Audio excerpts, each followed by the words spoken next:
વિચાર તો મારે હિન્દી બાઇબલ આપવાનો હતો.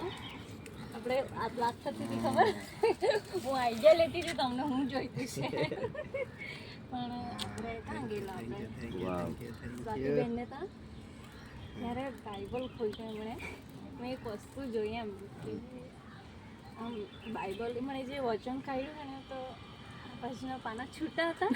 એટલે એ સારું કહેવાય એમ કે બાઇબલ વંચાતું છે એટલે બરાબર છે, પણ મને એમ લાગ્યું કે એમની પાસે સારું બાઇબલ હોવું જોઈએ. બાઇબલ આમ આ બાજુ પાના છૂટા ને આમ છૂટા તો ભાઈ એડજસ્ટ કરી વચન વાંચતા હતા. એ દિવસે મને કે મારે ગુજરાતી બાઇબલ બાઇબલ આગ થઈ ગયેલા છે, એક ભાગ અલગ થઈ ગયેલો. જૂના કરારમાં તો પાના નીકળવા લાગ્યા છે, બધું જ નવું થઈ રહ્યું છે. Thank you so much.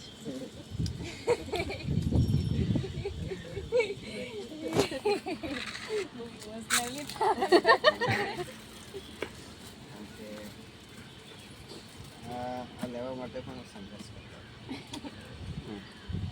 પણ પોતાના હોય ને. આ ગિફ્ટ થોડું કહેવાય, એ ગિફ્ટ નહીં કહેવાય, એ ફરજ છે. ઘણા લોકો સોસાયટીમાં જોઈને આવતા છે, કિંમત કેટલી છે, હજારની ફરજ છે. ચાલો